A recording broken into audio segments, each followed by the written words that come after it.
এই জন্য মুসলমান ভাইরা লোকমান হাকিম সন্তানকে ওয়াজ করতেছে, ইয়া বুনাইয়া আলাইকা বিমুজালাসাতিল উলামা ওয়া ইসতিমা কালামিল হুকামা।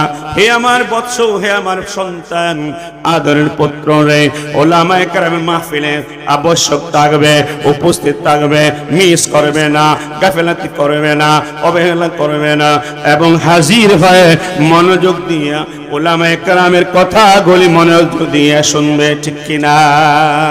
লোকমান হাকিম নিজের সন্তানকে ওয়াজ করতেছে, হে বাবা রে, উলামায়ে কেরাম মাহফিলে হাজির হয়ে বয়ান শুনলে কি লাভ হবে, ফায়দা কি হবে? লোকমান হাকিম বলতেছেন, ফাইনাল্লাহা তাবারাকা ওয়া তাআলা লা ইউহিয়াল কলবাল মাইয়িতা। বাবারে, উলামায়ে কেরামের মাহফিলে, তাফসীরুল কোরআনের মাহফিলে, ওয়াজ মাহফিলে, ইসলামী মাহফিলে, হক্কানি বুজুর্গের মাহফিলে হাজির হইয়া বয়ান শুনলে লাভ হবে নিশ্চয়ই নিশ্চয়ই। আল্লাহ তাআলা উলামায়ে কেরামের বয়ানের বিনিময়ে তোমরা যে গুনাহ করেছো, অন্তরে দাগ পড়ে গেছে, অন্তরটা ময়া গেছে, যদিও তুমি সুরতের দিক দিয়ে তুমি জীবিত, হাত পাও অঙ্গ প্রত্যঙ্গ চালু আছে, ব্যবসা বাণিজ্য করতে পারছি, কিন্তু আল্লাহ বলেন তোমার কলবটা ময়া গেছে। লোকমান হাকিম বলেন, বাবারে, উলামায়ে কেরামের মাজলিসে হাজির হয়ে বয়ান শুনলে আল্লাহ রাব্বুল আলামিন উলামায়ে কেরামের বয়ানের বরকতে বিনুর হিকমতি আল্লাহ তাআলা গুনার কারণে মরে যাওয়া অন্তরটা আল্লাহ জীবিত করেন। সুবহানাল্লাহ। বাবা ওয়াজ করেছে হযরত লোকমান হাকিম রাহমাতুল্লাহ আলাইহি, এই জন্য তার ওয়াজগুলি আল্লাহ পাক এত পছন্দ করেছে, যার কারণে সূরা লোকমান নামে একটা সূরা আল্লাহ কোরআনে 114টি সূরার মধ্যে একটা সূরা আল্লাহ উল্লেখ করেছেন। সুবহানাল্লাহ। সংক্ষিপ্ত আকারে অল্প সময়ের ভিতরে যদি মালিক তৌফিক দান করেন মুযাকারা করব ইনশাআল্লাহ। এবার আসেন, আল্লাহ রাব্বুল আলামিন মানব বংশ বিস্তারের, মানব জাতি দুনিয়াতে জন্ম বংশ বিস্তারের একটা মাধ্যম হলো বিয়ে শাদী, স্বামী স্ত্রীর মাধ্যমে, মা বাবার মাধ্যমে, ঠিক কিনা বলেন? এই জন্য মা বাবা হওয়ার আগে স্বামী আর স্ত্রী বনতে হবে। একজন বেগানা পুরুষ আরেকজন বেগানা নারীর সাথে সুন্নত মতো আকদে মুবারাকার মাধ্যমে দাম্পত্য জীবন তৈরি করতে হবে। তাই হবে স্বামী পুরুষ, মহিলা হবে স্ত্রী। জোরে বলেন ঠিক কিনা? স্বামী স্ত্রী বনার আগে আরো কিছু করণীয় আছে। তাফসীর কারকরা উল্লেখ করেন, যখন যুবক বিয়ে করবে, বিয়ে বয়সে উপনীত হয়েছে, যুবক বয়সে যত গুনাহ করেছে, যুবক যেন আল্লাহ পাকের কাছে তওবা করে গুনাহ থেকে ফারেক হয়ে যায়, গুনাহ ছেড়ে দেয়, গুনাহ থেকে পরহেজ হয়ে আল্লাহমুখী হয়ে যায়, নবীর সুন্নত মতো জীবনকে সাজিয়ে নেয়, আর কান্নাকাটি করে বারবার তওবা করতে থাকে। ঠিক তেমনি ভাবে যুবতীও যেন যখন দাম্পত্য জীবনে পদার্পণ করবেন, এর আগেই জীবনে যৌবনের কালে অনেক কিছু হতে পারে, হোক না হোক, এই যুবতীও আল্লাহর কাছে জীবনের ত্রুটিকে সামনে রেখে মালিকের কাছে তওবা করে শুধরিয়ে নিয়ে তখন আকদে মুবারাকার মাধ্যমে দাম্পত্য জীবন গঠন করবে। আল্লাহ পাক এর মধ্যে বারাকা দান করবেন। সকলে বলেন সুবহানাল্লাহ। এই যুবক ভাইরা আমার, ভালো করে বোঝার চেষ্টা করেন। বর্তমান বিজ্ঞানের যুগ, ইন্টারনেটের যুগ, ফেসবুকের যুগ, মোবাইলের যুগ, টেলিভিশনের যুগ চলে গেছে। এর আগে ছিল রেডিওর যুগ, দ্বিতীয় পর্যায়ে ছিল ট্যাবের যুগ, এরপরে হলো টেলিভিশনের যুগ, তারপরে সিডি পিডি পর্দার যুগ, এবার এসেছে সরাসরি মানব জাতির পকেটে পকেটে, কম্বলের তলে, রাজায়ের তলে, বালিশের নিচে মোবাইলের যুগ, ইন্টারনেটের যুগ। জোরে বলেন ঠিক কিনা? যুবক ভাইরা, আমি যখন দাম্পত্য জীবন গঠন করতে যাও, বিয়ে করতে যাব, আমার জীবনের সকল গুনাহগুলি শুধরায়া আমি আল্লাহর কাছে তওবা করে, কান্নাকারি করে, মান্নত করে, তওবা ইস্তেগফার করে, দুরূদ শরীফ পাঠ করে, কোরআন শরীফ তিলাওয়াত করে আমি আল্লাহর কাছে মাফি চাই, নিজেকে শুধরায় নিব। ঠিক কিনা? ঠিক তেমনি ভাবে যুবতী যখন বিয়ের প্রস্তাবনা শুরু হয়ে যায়, কর্তব্য হলো আমি যখন বিয়ে করব, স্ত্রী হয়ে যাব, আমার রেহেমের ভিতরে স্বামীর মাধ্যমে গর্ভ সঞ্চারের সন্তান জন্মের একটা ব্যবস্থা হয়ে যাবে। রে যুবতী, আমার বোন, তোমার দাম্পত্য জীবনে পা রাখার আগেই তোমার জীবনটাকে শুধরায় নাও, সংশোধন করে নাও, আল্লাহ তাআলার কাছে মাপ চেয়ে নাও। এরপরে তুমি আকদে মুবারাকার মাধ্যমে সুন্নাত তরিকায় বিবাহের জীবনটাকে গঠন করে দাও। জোরে বল ঠিক কিনা?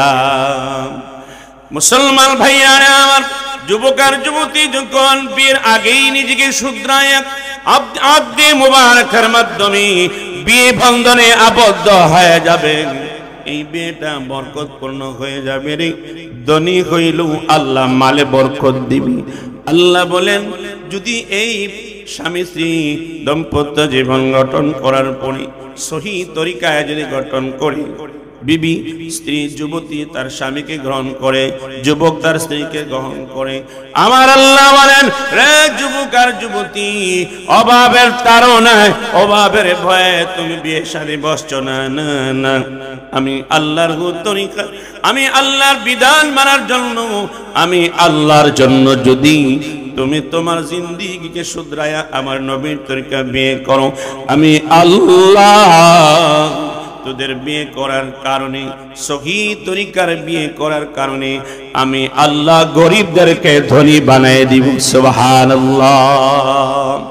কয়েকটা আয়াত কোরআনে আছে, সবগুলি আয়াত তিলাওয়াত করার মতো সময় নেই। আল্লাহ বলেন, ইউগনিকুমুল্লাহু মিন ফাদলি, আল্লাহ তার ফজল দেয়া গরিব স্বামী স্ত্রী ফ্যামিলিকে, সংসারকে আল্লাহ দারিদ্রতা দূর করে ধনী বানিয়ে দিবেন। সুবহানাল্লাহ। এবার আসেন, আমার যখন স্বামী হয়ে গেলাম, স্ত্রী হয়ে গেলাম, দাম্পত্য জীবন শুরু হয়ে গেল, এর মাধ্যমে মানব জাতির বংশ বিস্তার হয়, মানব সন্তান দুনিয়াতে আগমন করি, এটা আল্লাহ পাকের সিস্টেম। আমার ভাইয়েরা, বোনেরা, ও মা বোনেরা, এখন বিয়ে করার পরে আমার সন্তান দুনিয়াতে আসার আগে আমি আল্লাহর কাছে দোয়া করব। কি দোয়া করব? হে দুনিয়ার মানুষ, আল্লাহ রাব্বুল আলামিন শিখিয়ে দিয়েছেন, বলো, রব্বি হাবলি মিনাস সালিহিন, হে আল্লাহ আমাকে নেক সন্তান দান করো। বাংলাতে বলি, হে আল্লাহ আমাকে নেক সন্তান দান করো, আল্লাহ আমাকে একটা পবিত্র সন্তান দান করো। আল্লাহ তাআলা আমাকে একজন কোরআনের হাফেজ, কোরআনের আলেম, একজন দ্বীনের দাঈ হিসাবে আমাকে একটা সন্তান দান করো। সন্তান, ছেলে সন্তান দেওয়ার মালিককে আল্লাহ, মেয়ে সন্তান দেওয়ার মালিককে আল্লাহ, দুটোই আল্লাহ প্রদত্ত নিয়ামত, ঠিক কিনা? ছেলে হোক মেয়ে হোক, আল্লাহ প্রদত্ত সন্তান হলো মা বাবার জন্য নিয়ামত। আল্লাহ রাব্বুল আলামিন সন্তানের বিনিময়ে আল্লাহ এই ঘরের মধ্যে বরকতকে বাড়িয়ে দেন। আল্লাহ নিজে বলেছেন, ইউগনিকুমুল্লাহু মিন ফাদলি, আল্লাহ তার ফজল দেয়া এই ঘরটাকে আল্লাহ তাআলা বেনিয়াজ করে দিবেন, ধনী বানিয়ে দিবেন। সুবহানাল্লাহ। অতএব এখন নেক সন্তান কামনা করো। নেক সন্তান কামনা করতে অনেক, আমি গুনাহ থেকে বেঁচে থাকতে হবে, 5 ওয়াক্ত নামাজ পড়ব, রমজান মাসে রোজা রাখবো, হজ যাকাত ফরজ হলে আদায় করব। জোরে বলুন ঠিক কিনা? আমার চক্ষুকে চক্ষুর গুনাহ থেকে বাঁচিয়ে রাখবো, জবানকে জবানের গুনাহ থেকে বাঁচিয়ে রাখবো, নফসকে নফসের গুনাহ থেকে বাঁচিয়ে রাখবো, আমার ব্রেনকে ব্রেনের গুনাহ থেকে বাঁচিয়ে রাখবো। অঙ্গ প্রত্যঙ্গকে যদি আমি গুনাহ থেকে বাঁচিয়ে রাখি, আর মালিকের দরবারে 2-4 রাকাত নামাজ আদায় করে, কোরআন শরীফ তিলাওয়াত করে, আল্লাহর কুদরতি পায়ে সিজদা করে যদি স্বামী স্ত্রী বলে, রব্বি হাবলি মিনাস সালিহিন,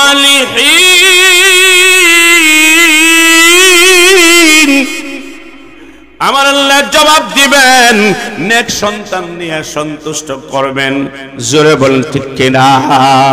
কেন? এই দোয়া করার জন্য স্বামী স্ত্রীকে আমার আল্লাহ কোরআনে বলেছেন। সুবহানাল্লাহ। এ মুসলমান ভাইরা, আমার কথা অনেক, এই জন্য সময় কম, আল্লাহ রাব্বুল আলামিনের দরবারে সব সময় ইবাদতে থাকতে হবে। এখন আল্লাহর হুকুমে বাবার মাধ্যমে, স্বামীর মাধ্যমে স্ত্রীর রেহেমের ভিতরে নুতফা যখন পৌঁছে যায়, তখন গর্ভ সঞ্চার হয়ে যায়।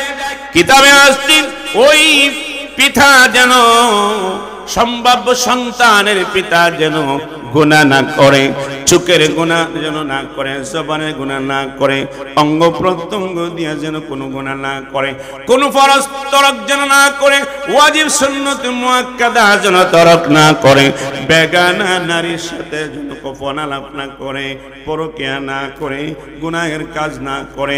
ঠিক তেমনি ভাবে যার রেহেমের ভিতরে নুতফা আছে, মানব সন্তান গর্ভ সঞ্চার হবে, ওই মা পেটে মধ্যে সন্তানের নুতফা রেখে মা গুনাহ থেকে চক্ষুকে বাঁচাইতে হবে, বেগানা পরপুরুষ থেকে, কুসম্পর্ক থেকে পরহেজ রাখতে হবে, চক্ষুকে গুনাহ থেকে বাঁচাতে হবে, জবানকে গুনাহ থেকে বাঁচাতে হবে, অঙ্গ প্রত্যঙ্গকে গুনাহ থেকে বাঁচাতে হবে।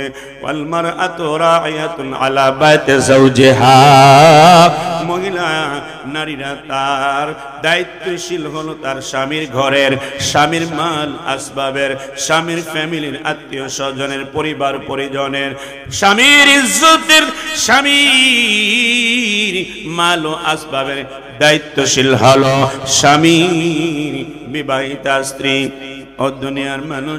এই জন্য তার এই দায়িত্বশীলতার কারণে আমার মহান আল্লাহ স্ত্রীকে হাসরের মাঠে জিজ্ঞাসিত করা হবে, প্রশ্ন করা হবে, ঠিক কিনা? এ মুসলমান ভাইরা, এই জন্য নারী তার ফ্যামিলির সকল দায়িত্ব আঞ্জাম দেয়া, স্বামীকে খুশি রেখে, স্বামীর সাথে আন্তরিকতা রেখে, মালিকের সাথে সুসম্পর্ক রেখে, যখন ওই মা পেটের মধ্যে সন্তানকে ধারণ করে আল্লাহর কোরআন শরীফ তেলাওয়াত করবে, নামাজে দাঁড়িয়ে যাবে, জিকির করবে, মুরাকাত করবে, রাত্রে 3টার সময় জাগ্রত হয়ে দাঁড়াইয়া তাহাজ্জুদের নামাজ পড়বে, আল্লাহর দরবারে মুনাজাত করবে, চোখের পানি ফেলে দিয়া কান্না করবে। মুসলমান ভাইরা রে, তখন যদি বলে রব্বি গাবিরলি মিনাস সালিহিন,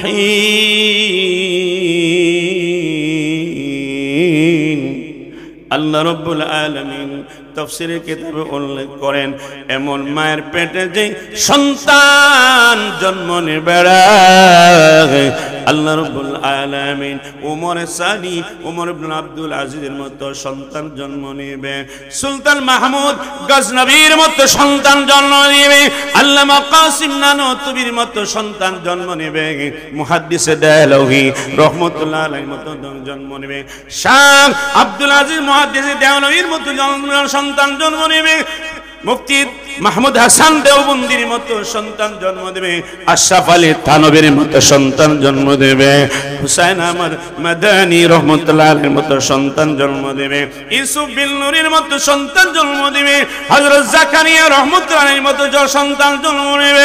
হে মুসলমান ভাইরা, বায়েজিদ বুস্তামি, হযরত শায়েখে কাতিয়া, শায়েখে কৌরিয়া, শায়েখে বাগা, শায়েখে বামপুরি, শায়েখে দিনারপুরি ধর্মমন্ডলী, শায়েখে বানুগাসি, শায়েখে রায়পুরি, আল্লাহর ওলি গোস কুতুব ওলি আবদালের মতো সন্তান আল্লাহ ওই মায়ের পেট থেকে জন্ম দিবে, ঠিক কিনা? জোরে ঠিক কিনা? আর এই মা যদি কি করে, বিয়ের আগে আকাম কুকাম করে, বাবাও আকাম কুকাম করে, বিয়ের পরও গুনাহের মধ্যে লিপ্ত থাকে, নামাজ পড়ে না, নাফরমানি করে, পরকীয়ার সাথে সম্পর্ক থাকে, আর সন্তানকে পেটে রেখে টিভির পর্দার সামনে নর্দমা বেহে পড়া সিগাল কুকুরের কাসন দেখবে, এবং বেহে পড়া নির্লজ্জা পুরুষ ল্যাংটা বেহে পড়া মেয়েদেরকে দেখবে, তার ওদের থেকে একটা কুলাঙ্গার জন্ম নেবে, নাস্তিক জন্ম দিবে। যারা বল ঠিক না? এই মুসলমান ভাইরা আমার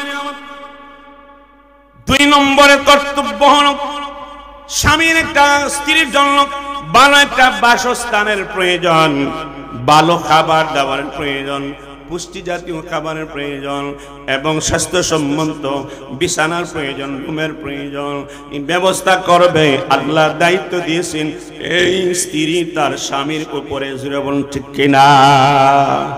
এই জন্য সন্তানের হক, সন্তানের উপরে মা বাবার হক। মা পেটে সন্তান ধারণ করবে, কষ্ট বরদাস্ত করবে, আল্লাহ পাকের বিধানকে আঞ্জাম দেবে। আর বিবিকে সুস্থভাবে সন্তান ভূমিষ্ঠ করার জন্য যাবতীয় ব্যবস্থা স্বামী আদায় করবে। জোরে বলুন ঠিক কিনা? এমনও মানুষ আছে পেটে সন্তান দিয়া ঢাকা চলে গেছে, 1 বছর 2 বছর পরে আবার চলে আসছে। তার মতো কুলাঙ্গার আর হতে পারে? জোরে বলুন ঠিক কিনা? আর হতে পারে? এমন বাবা নামে কলঙ্ক। জোরে বলেন ঠিক কিনা? মুসলমান ভাইরা আমার, এই জন্য সুস্বাস্থ্যের ব্যবস্থা করবি। সমস্যা হলে চিকিৎসা বৈজ্ঞানিকেরা বলেন ইসলাম তা সমর্থন করে, চিকিৎসা করা সুন্নত। রোগ হয়ে গেলে বন্ধুরে বাবারে সমস্যা হলে ডাক্তারের চেক আপ করবেন, মেডিসিন ব্যবহার করবেন, ডাক্তারের সাথে যোগাযোগ রাখবেন। কোনো প্রবলেম নাই, অসুস্থতা নাই, বেকার অনর্থক ডাক্তারের কাছে আসা যাওয়া করবেন না। ঠিক না? এমন কম্পিউটার বের হয়েছে, পেটে কি বাচ্চা আছে বলে দিতে পারে, ছেলে না মেয়ে। হুজুর দোয়া করেন আমরা একটা ছেলে পাইমো ইনশাআল্লাহ। দেখছি বলে কেমনে দেখছ? বলে ইরোদি কেলিছ, আল্লাহর কুদরত উপরে হাত দিয়ে দিছ, তাহলে তোমার সন্তান কেমনে বায়জিদ মুস্তাবির মতো হবে?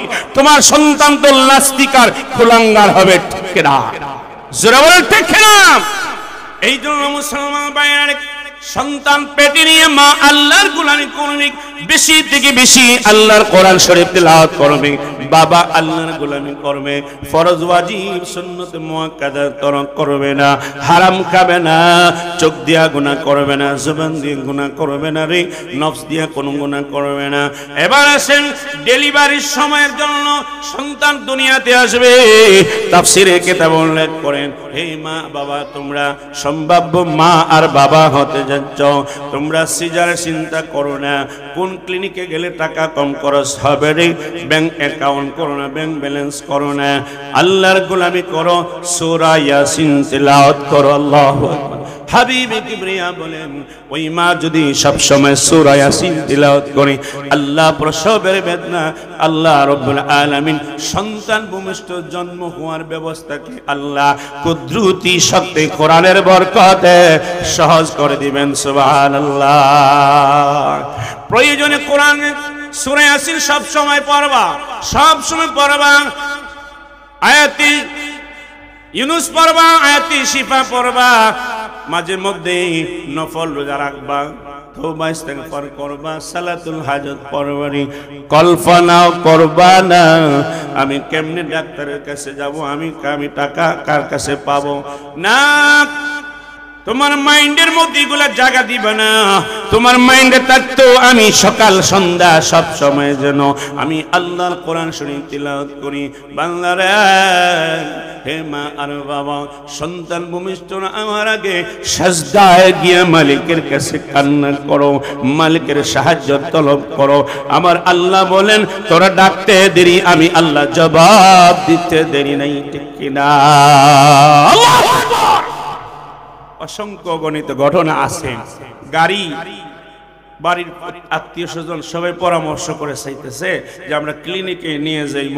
মহিলা বলতেছে না, আমাকে ক্লিনিকে নিয়ে যায় না, প্রয়োজনে এমত অবস্থায় মারা যাব। মরলে তো নবী বলেছেন সন্তান পেটে নিয়ে মারা গেলে ঈমান থাকলে জান্নাতি মওত হবে। সুবহানাল্লাহ।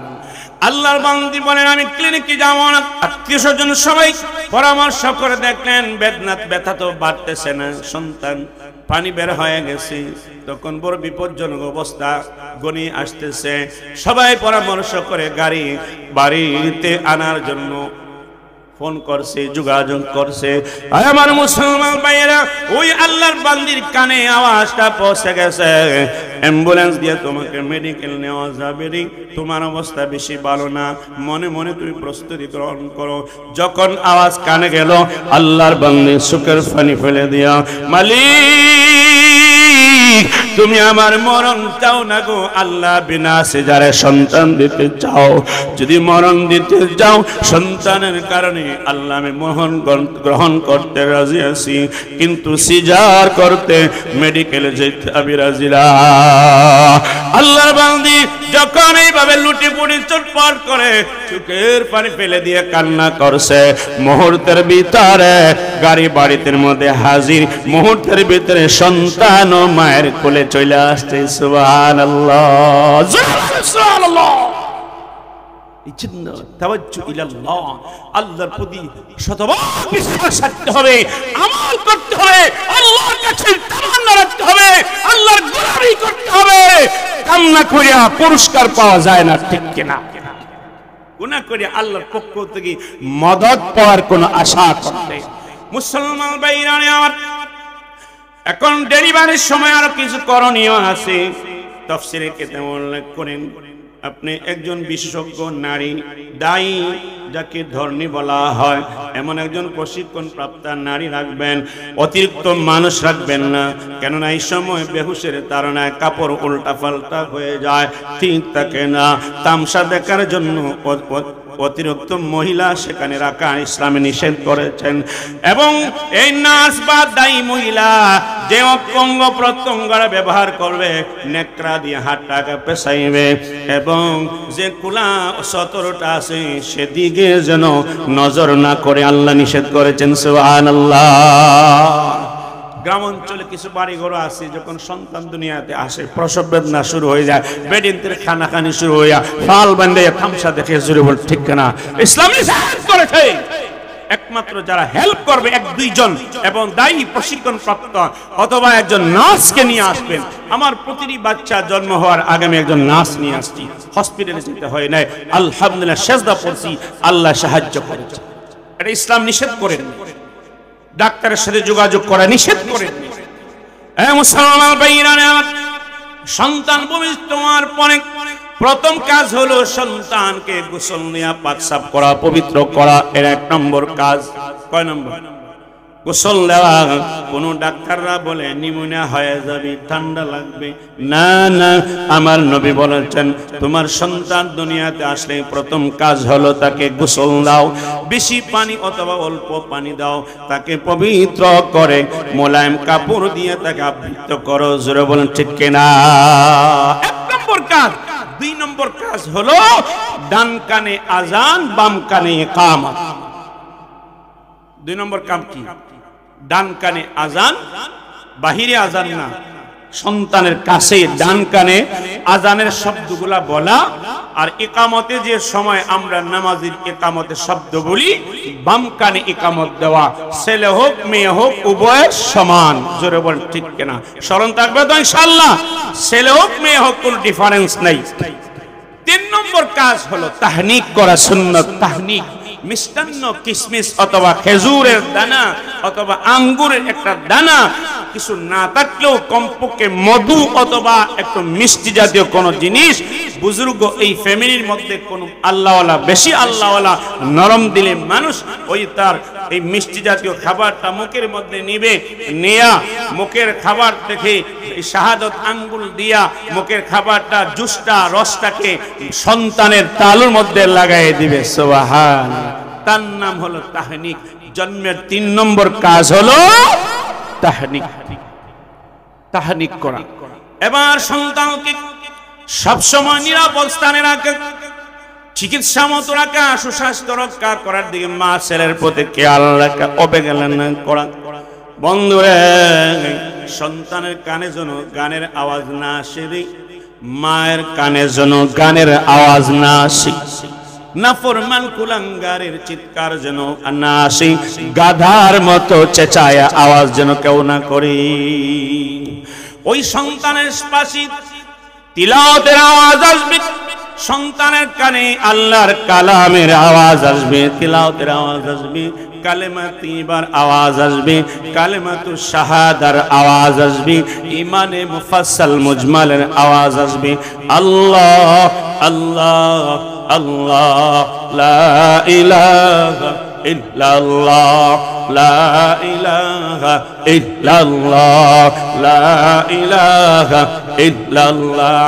এমন শব্দ বলি ওই নবজাত সন্তানের কানে যেন আসে, খারাপ অবৈধ কোনো আওয়াজ যেন কানের মধ্যে না আসে। হাঁটি হাঁটি পা পা করে যখন সন্তান ছেলে হোক আর মেয়ে হোক 7 দিন উপনীত হয়ে গেল, 5 কোন জায়গায় আছে 5 দিন সচ্চা করে, আছে কি বলে নাই?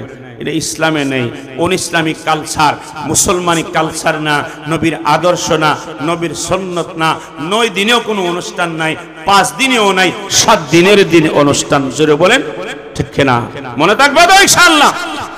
মুসলমান ভাইরা 4 নম্বর কাজ হলো সন্তান 7 দিনের বয়সে যখন উপনীত হয়ে যাবে তখন ওই সন্তানকে রাত্র হোক আর দিন হোক 7 দিন হয়ে পরে গেলি হলো, 7 দিনের দিন রাত্র হোক আর দিন হোক, এই দিন সন্তানকে মাথা মুন্ডাইবেন, চুল কামাইবেন, তৌফিক থাকলে চুল ওজন দিয়া সোনার উপাদান করবেন, না হইলেও কিছু সদকা করা করবো তো ইনশাআল্লাহ। সুন্দর একটা নাম রাখবো, কি রকম সুন্দর একটা নাম রাখবো। হযরত عن أبي سعيد رضي الله تعالى عنه وعن ابن عباس رضي الله تعالى عنهما قال قال رسول الله صلى الله عليه وسلم من ولد হাদিস শরীফের মধ্যে আছে কোন একটা সন্তান যখন জন্ম নেবে তখন ওই সন্তানের পালি ইহসিন ইসমাহু, সুন্দর একটা নাম রাখবে। ওই দিবসটা হলো 7 দিনের দিন। কয় দিনের দিন? 7 দিনের দিন। 7 দিনের দিন তার নামটা রাখা হবে সুন্দর নাম, জেন্টু আর বল্টু, নান্টু আর মন্টু, নারে সল্টু না। সবচেয়ে উত্তম নাম হলো হাদিসের ভাষায় আব্দুল্লাহ, আব্দুর রহমান, অথবা আল্লাহ তাআলার যে কোনো সিফাতের নামের সাথে লাগায়া আব্দুল জব্বার, আব্দুল সত্তার, আব্দুল কাহ্হার, আব্দুল মালিক, আব্দুল খালিক, এইভাবে নাম রাখবো তো ইনশাআল্লাহ। সত্তাইরা, জব্বাইরা, রেজাক্কা, বারিক্কা, এগুলি এইভাবে নাম উচ্চারণ করা গুনাহ। কেন? আমার আল্লাহর নাম, এই জন্য আল্লাহ পাকের সিফাতি নামের সাথে তার নাম মিলে রাখা যাবে। যেমন আব্দুল্লাহ আল্লাহর গোলাম, আব্দুল্লাহ আল্লাহর গোলাম, আব্দুল খালিক সৃষ্টিকর্তার গোলাম, এইভাবে নাম রাখবো। সরাসরি কি রাখতে পারবো? আব্দুল্লাহ সর্বোৎকৃষ্ট নাম, আব্দুর রহমান সর্বোৎকৃষ্ট নাম। জোরে বলে ঠিক কিনা? আর 3টা 4টা নাম মিলাইয়া লম্বা 2 লাইন হয়ে যায়, 2 মিনিট 3 মিনিট লাগে নাম পড়তে, এত লম্বাও যাতে না হয়। জোরে বলেন ঠিক কিনা? নাম রাখো নিজে নিজে, না বল্টু আর সল্টু সাজিয়া না, মা হয়ে গেছে বা হয়ে গেছি, না না অম্বর বেজার, না নিয়মন বেজার, দাদা আর দাদির নাম রেখে ফেলাইছে। আমি কি করতাম? এখন দাদা দাদি নানা নানির নাম রাখছে, দাদা দাদি কয় আমি দাদা আর দাদি হক বেশি আমার, তার নানা নানির নাম রাখছে, আমরা কি করব? বেজার হয়ে যায়। জোরে বল ঠিক কিনা? এই জন্য দাদা বলেন দাদি বলেন সবার সম্মতিক্রমে একজন হক্কানে আলেমের দ্বারা সুন্নাত মতো অর্থবোধক একটা সুন্দর একটা নাম উপহার দিব। জোরে বল ঠিক কিনা? জোরে বল ঠিক কিনা? তৌফিক থাকলে আকিকা করব। কি করব? আকিকা করব। আকিকা হলো সন্তান 7 দিনের দিন করবে, অথবা জীবনে একবার করবে, জীবনে একবার করবে। ছেলে হলে 2টা বকরি দিয়া, তৌফিক না থাকলে অন্তত 1টা বকরি দিয়েও আদায় হয়ে যায়। বুঝতে পারছেন? মেয়ে হলে 1টা বকরি, মেয়ে হলে কি 1টা বকরি, ছেলে হলে 2টা বকরি। কারণ 2টা তৌফিক না 1টা দিতে পারবো, তাহলে অন্তত আমি 1টা দিয়ে আদায় করব। অথবা আরেকটা মাসআলা আছে, যদি কারো পক্ষ থেকে নানা দিয়ে দে, নানি দিয়ে দে, চাচা দিয়ে দে, মাধ্যম, আল্লাহ নবী বলেন ফতোয়ার কিতাবে উল্লেখ আছে যে সুন্নত আদায় হয়ে যাবে। বলে সুবহানাল্লাহ। যে কোন একজন দিতে পারবে। তাই আমরা আকিকা করব। এখন 7 দিনের দিন আকিকা, আমরা আকিকা করব কুরবানির গোশতের মতো 3 ভাগ করতে পারবো। যদি গরু দিয়ে দেয় তাকে, তো গরুতে কিন্তু আবার 7 নাম দেওয়া যায়। বুঝতে পারছেন? ছেলে হইলে 2 নাম, মেয়ের 1 নাম। কুরবানির সাথেও আকিকা দেওয়া যায়।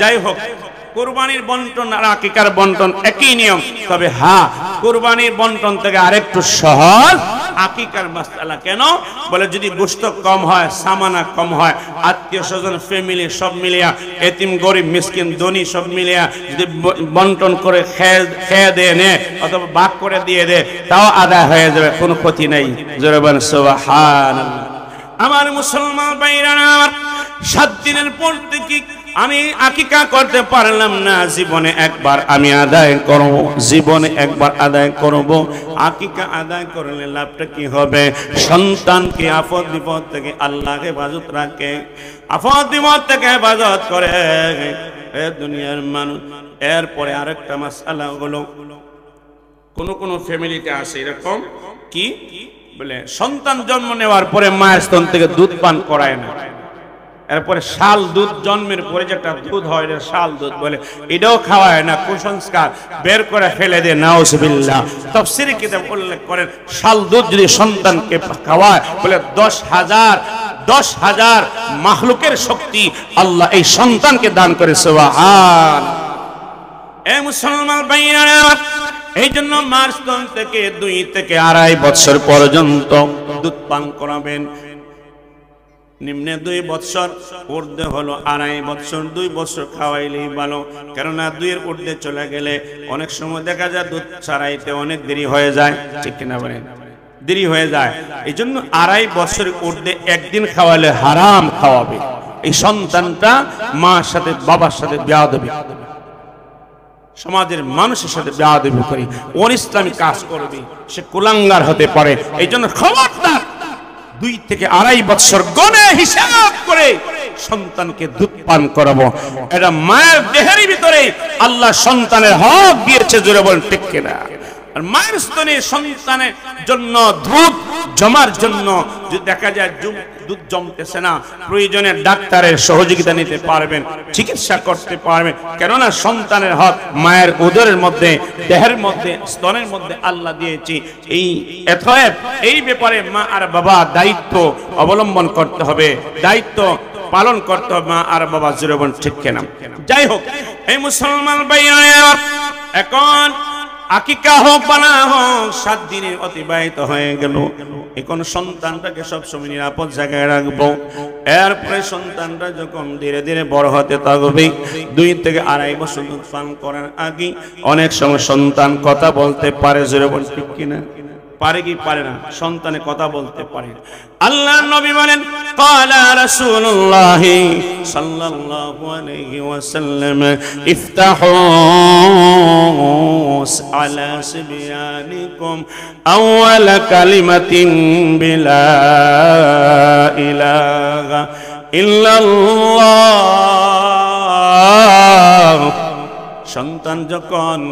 আপনার সন্তান যখন প্রথমে কথা বলার শিক্ষা করবে যোগ্যতা অর্জন করবে কথা বলার শক্তি পাবে আল্লাহর নবী বলেন সর্বপ্রথম সন্তানের সাথে কথা বলবেন লা ইলাহা ইল্লাল্লাহ লা ইলাহা ইল্লাল্লাহ স্মরণ থাকবো তো ইনশাআল্লাহ কও আঙ্কেল কও চাচু কও মাম্মু কো মাম্মি কো আংটি বক্কর সক্কর করিয়া দিমাগ নষ্ট করে ফেলায় ছোট খালেই এই সন্তানের ব্রেইন তার সীমাবদ্ধতা আছে এইজন্য বয়সের সাথে ব্রেইন বাড়তে থাকে বিকাশ ঘটতে থাকে অতএব সন্তানরা যেমন পুদা গাছের মতো সারা গাছের মতো দুর্বল এটা যদি বাড়িতে ভেঙে যাবে জোরে বল ঠিক না বকরি যদি খেয়ে ফেলে নষ্ট হয়ে যায় মরে যায় কেউ পাড়া দিলে একটা সারা গাছ নষ্ট হয়ে যায় জোরে বলে ঠিক না একটা টুকরি রাখলেও মরে যায় জোরে বলে ঠিক না এই জন্য সন্তানকে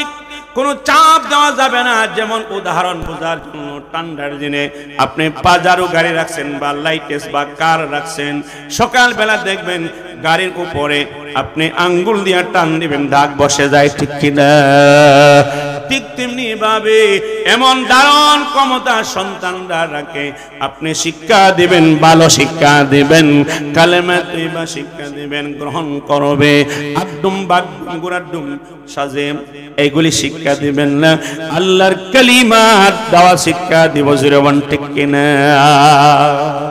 গ্রহণ করবে এই জন্য আলতু ফালতু শিক্ষা দিয়ে ব্রেন নষ্ট করবেন না আর অনর্থক বেশি জিজ্ঞাসাবাদ করবেন না। কিতাবে আসছে বয়স যখন 7 বছর হবে তখন তার লেখাপড়ার দিকে একটু মনোযোগ দিবেন। সুবহানাল্লাহ। এর আগে বুঝদারি করে কিন্ডারগার্টেনে 3 বছর 3.5 বছর বয়স হইলেই ভর্তি করবেন না। প্রয়োজনে বাসার মধ্যে খাতা কলম নিয়ে একটু কি করবেন, ট্রায়াল দিবেন, প্রশিক্ষণ দিবেন, রিহার্সাল দিবেন, একটা অক্ষর শিক্ষা দিবেন, অতিরিক্ত ছাপ দিবেন। 4 বছর বয়স পূর্ণ হওয়ার পরে ওই সন্তানটাকে খেলাধুলা করে হাস্যকরভাবে নম্র খুশ মেজাজের মাধ্যমে সন্তানকে একজন টিচার দিয়ে শিক্ষাদান করবেন। ওই টিচারের জন্য মেজাজটা কর্কশ না হয়। মা, ফ্যামিলির মধ্যে সর্বপ্রথম সন্তানের শিক্ষক হলো মা, শিক্ষিকা হলো মা, আর শিক্ষক হলো বাবা। জোরে বলেন ঠিক কিনা? বাবা যদি এখন মাকে গাইল দেয়, তার স্ত্রীকে গাইল দেয়, ওই সন্তানটা গাইলটা তার ব্রেনে ক্যাচ করবে। জোরে বলেন ঠিক কিনা? স্ত্রী যদি স্বামীর সামনে বেয়াদবিমূলক আচরণ করে, সন্তানটা ফলো করবে, তার ব্রেনের মধ্যে রেখাপাত করবে। জোরে বলুন ঠিক কিনা? আরেকটা দৃষ্টান্ত বোঝার জন্য বলি, যখন বয়স 2.5-3 বছর হয়ে যায়, দাদি নামাজ পড়লে ওই সন্তানটা নামাজ পড়ার জন্য দাঁড়াইয়া যায়। দেখে দাদি কেমনে দাঁড়ায়, দাদি কেমনে রুকু করে, সন্তান দাঁড়ায় রুকু করে, দাদি সাজদায় যায়, ওই সন্তানটা দাদির সাথে সাজদা থেকে শুয়া পড়ে। ঠিক কিনা? সাজদা গিয়ে আবার সাহ, দাদি কি করতেছে এইবার? ঠিক না? এই জন্য সহজভাবে ভালো জিনিস এই সন্তানকে শিক্ষা দিবেন। মুসলমান ভাইরা আমার, ফালিহসিন ইসমাহু ওয়া আদিবহু। আল্লাহ নবী বলেন ওই সন্তানটাকে 2 নম্বর সাবজেক্ট হলো, সন্তান যখন শিক্ষা গ্রহণ করার যোগ্যতা অর্জন করে, কোরআনের শিক্ষা দিবেন, হাদিসের শিক্ষা দিবেন, নবীর সুন্নাহ শিক্ষা দিবেন, আল্লাহর আইন, আল্লাহর বিধান শিক্ষা দিব। ঠিক কিনা? ওয়াদিবহু ওয়া আল্লিমহু। এই সন্তানকে কোরআন শিক্ষা দেব, হাদিস শিক্ষা দিব, মাসআলা শিক্ষা দিব, পাক না পাক শিক্ষা দিব। জোরে বলুন ঠিক কিনা? মুসলমান ভাইরা আমার, এই জন্য অন্য হাদিসের মধ্যে আছে, আল্লাহর নবী বলেন আদিবু আয়াল্লিমু সালাসা খিসালিন। নবী বলেন, হাবিবে কিবরিয়া বলেন, উম্মত রে, তোমার সন্তানকে 3টি জিনিস শিক্ষা দাও। কয়টা জিনিস? 3টা জিনিস শিক্ষা দাও। 1 নম্বর হলো হুব্বে রাসূল, রাসূলের ভালোবাসা শিক্ষা দাও, রাসূলের আখলাক আচরণ শিক্ষা দাও, রাসূলের চরিত্র শিক্ষা দাও, এবং রাসূলের প্রতি মহব্বত আর ভালোবাসা অন্তরের মধ্যে ঢুকায়া দাও। ঠিক কিনা? কে বলেছে? আল্লাহর হাবিব মুহাম্মদুর রাসূলুল্লাহ সাল্লাল্লাহু আলাইহি ওয়াসাল্লাম বলেছেন, আদিবু সালাসা খিসালিন আদিবু আবনাআকুম সালাসা খিসালিন। 3টি জিনিস শিক্ষা দাও। 1 নম্বর হলো নবীর মহব্বত শিক্ষা দাও। জোরে বলুন ঠিক কিনা? অনেক যুবক বয়সে 3টার বাবা মা হওয়ার পরেও মুসলমানের সন্তান নবীর প্রতি মহব্বত, নবীর প্রতি ভালোবাসা জন্মায় নাই। জোরে বলুন ঠিক কিনা? কত যুবক বাংলার জমিনে আছে, কত কুলাঙ্গার আমার নবীর বিরুদ্ধে ধারণ করে, নবীর চরিত্রকে নিয়ে নাক গলায়। যুবকরা কোথায় থাকে? কেন এই যুবকরা শিশুকালে, বাল্যকালে মা বাবা আল্লাহর রাসূলের মহব্বত শিক্ষা দেয় নাই? জোরে বলুন ঠিক কিনা?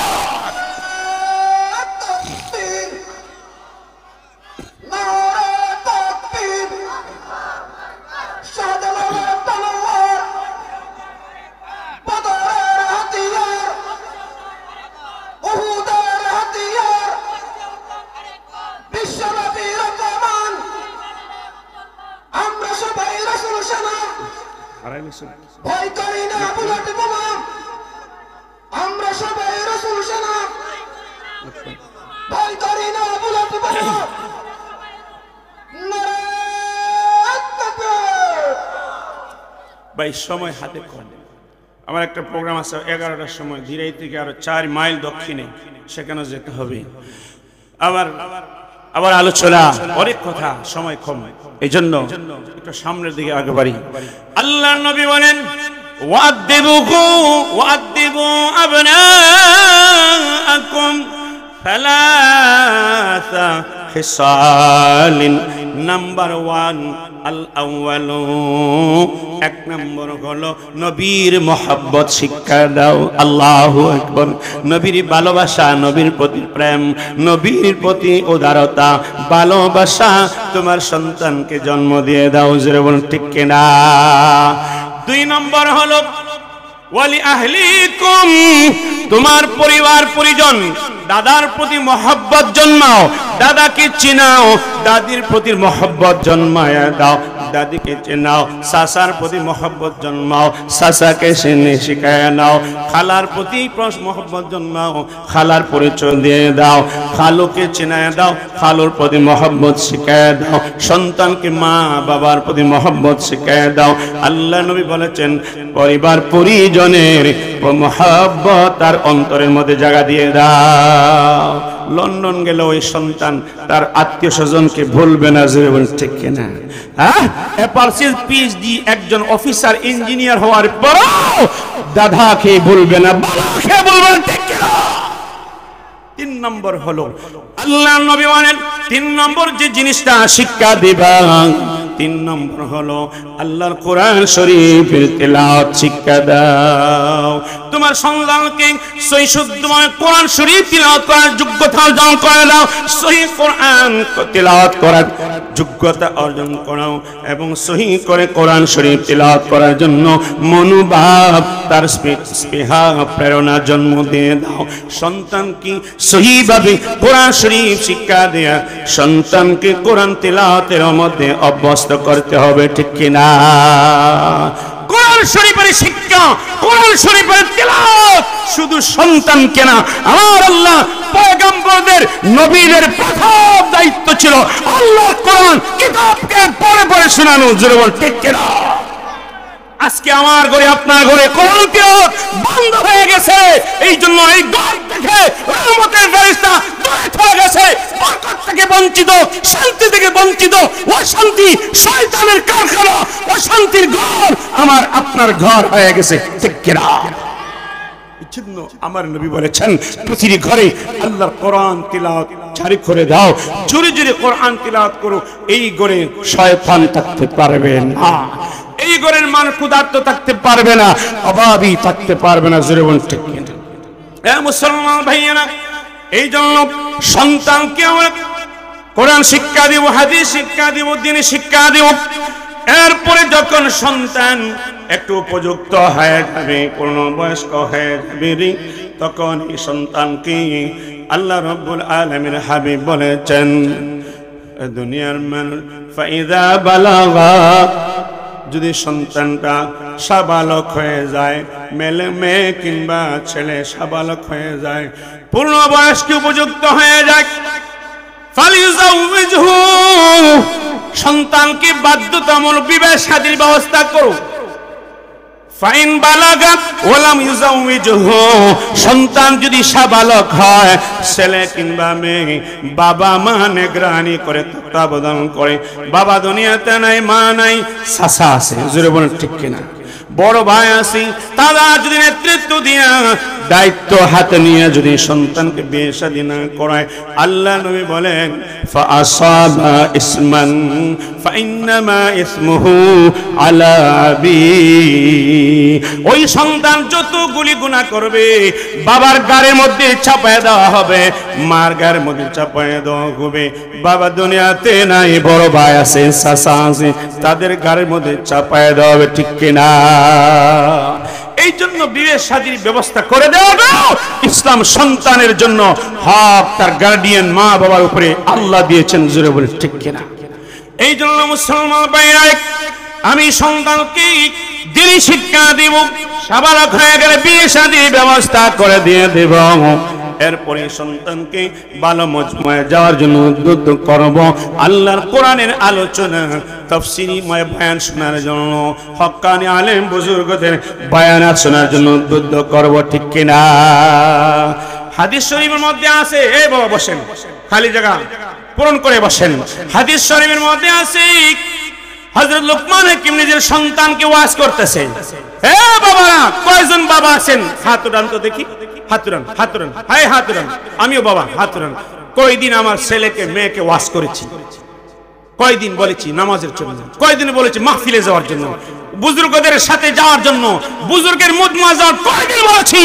হাত নামান। আল্লাহর কসম করে বলি, আল্লাহর দরবারে, মালিকের দরবারে হাসরের মাঠে জবাবদিহি করতে হবে, জবাবদিহি করতে হবে। এই জন্য মুসলমান ভাইরা, লোকমান হাকিম সন্তানকে ওয়াজ করতেছে, ইয়া বুনাইয়া আলাইকা বিমুজালাসাতিল উলামা ওয়া ইসতিমা কালামিল হুকামা। হে আমার বৎস, হে আমার সন্তান, আদরের পুত্র রে, উলামায়ে কেরামের মাহফিলে আবশ্যক থাকবে, উপস্থিত থাকবে, মিস করবে না, গাফেলাতি করবে না, অবহেলা করবে না, এবং হাজির হয়ে মনোযোগ দিয়ে উলামায়ে কেরামের কথাগুলি মনোযোগ দিয়ে শুনবে, ঠিক কিনা? লোকমান হাকিম নিজের সন্তানকে ওয়াজ করতেছে, হে বাবা রে, উলামায়ে কেরাম মাহফিলে হাজির হয়ে বয়ান শুনলে কি লাভ হবে, ফায়দা কি হবে? লোকমান হাকিম বলতেছেন, ফাইনাল্লাহা তাবারাকা ওয়া তাআলা লা ইউহিয়াল কলবাল মাইয়িতা।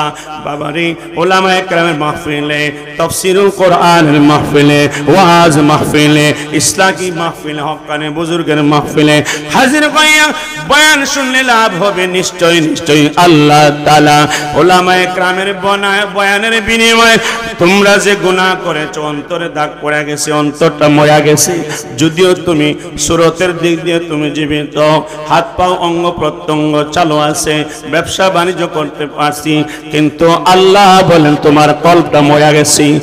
লোকমান হাকিম বলেন, বাবারে, উলামায়ে কেরামের মাজলিসে হাজির হয়ে বয়ান শুনলে আল্লাহ রাব্বুল আলামিন উলামায়ে কেরামের বয়ানের বরকতে বিনুর হিকমতি আল্লাহ তাআলা গুনার কারণে মরে যাওয়া অন্তরটা আল্লাহ জীবিত করেন। সুবহানাল্লাহ। বাবা ওয়াজ করেছে হযরত লোকমান হাকিম রাহমাতুল্লাহ আলাইহি, এই জন্য তার ওয়াজগুলি আল্লাহ পাক এত পছন্দ করেছে, যার কারণে সূরা লোকমান নামে একটা সূরা আল্লাহ কোরআনে 114টি সূরার মধ্যে একটা সূরা আল্লাহ উল্লেখ করেছেন। সুবহানাল্লাহ। সন্তানকে উদাহরণ দেয়া বলতেছে, বাবা কেমনে মানুষের মন অন্তর্জীবিত হয়ে যায় বয়ান শুনলে, তাফসীর শুনলে, উলামায়ে কেরামের বয়ান শুনলে।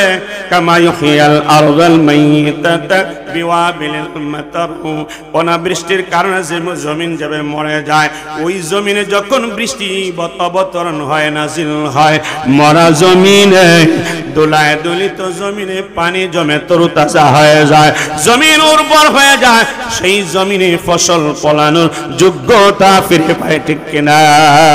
ঠিক তেমনি এবারে উলামায়ে কেরামের মাহফিলে হাজির হয়ে বয়ান শুনলে অন্তর থেকে গুনাহ দূর হয়ে আল্লাহ ওয়ালা বনার যোগ্যতা হয়ে যায়, ঠিক কিনা? তখন নামাজ পড়তে মজা লাগবে, রোজা রাখতে মজা লাগবে, কোরআনের বয়ান শুনতে মজা লাগবে, উলামায়ে কেরামের আলোচনা শুনতে মজা লাগবে, মসজিদে সময় দিতে মজা লাগবে। কেন কেন রে? আমার ভিতরে অন্তরের মধ্যে গুনাহ নাই। যদি গুনাহ থাকে তখন নামাজ পড়তে, কোনো নেক কাজ করতে ভালো লাগবে না, ঠিক কিনা? এবার কম্পিউটার আপনাদেরকে দিয়ে দিলাম, থার্মোমিটার দিলাম, তাপমাত্রা দিলাম, কার গুনাহ আছে কার গুনাহ নাই। যখন দেখবেন নামাজ পড়তে ভালো লাগবে, কোরআন শরীফ তিলাওয়াত করতে ভালো লাগে, রাত্রে জাগ্রতে তাহাজ্জুদের নামাজ পড়তে ভালো লাগে, মসজিদে জামাত বন্দি হয়ে নামাজ পড়তে ভালো লাগে, নামাজ বয়ান শুনতে ভালো লাগে, উলামায়ে কেরামের পাশে বৈশা কথা শুনতে, তাদের চেহারা দিয়ে তাকায় থাকতে মজা লাগে, মজা লাগবে। মনে করবা তোমার অন্তরে গুনাহ নাই। যখন দেখবেন রসুলের প্রতি বেয়াদবিমূলক আচরণ হবে, রসুলের গুস্তাখদের উপরে, কোরআন গুস্তাখদের উপরে বেয়াদবের জন্য রক্ত দিতে, জান দিতে, প্রাণ দিতে দ্বিধাবোধ করে না, মনে করবা আল্লাহ তোমার অন্তরের গুনাহগুলি আগেই মোচন করে দিয়া দিয়েছে, ঠিক কিনা? এবার মাহফিলে বয়ান শুনতে মজা লাগে না, ভালো লাগে না, তাফসীর মাহফিলে আদবের সাথে বসতে ভালো লাগে না, যত্ন সহকারে ভালো লাগে না। কোন হুজুরে কণ্ঠ ভালো, কোন হুজুরে বয়ান ভালো, কোন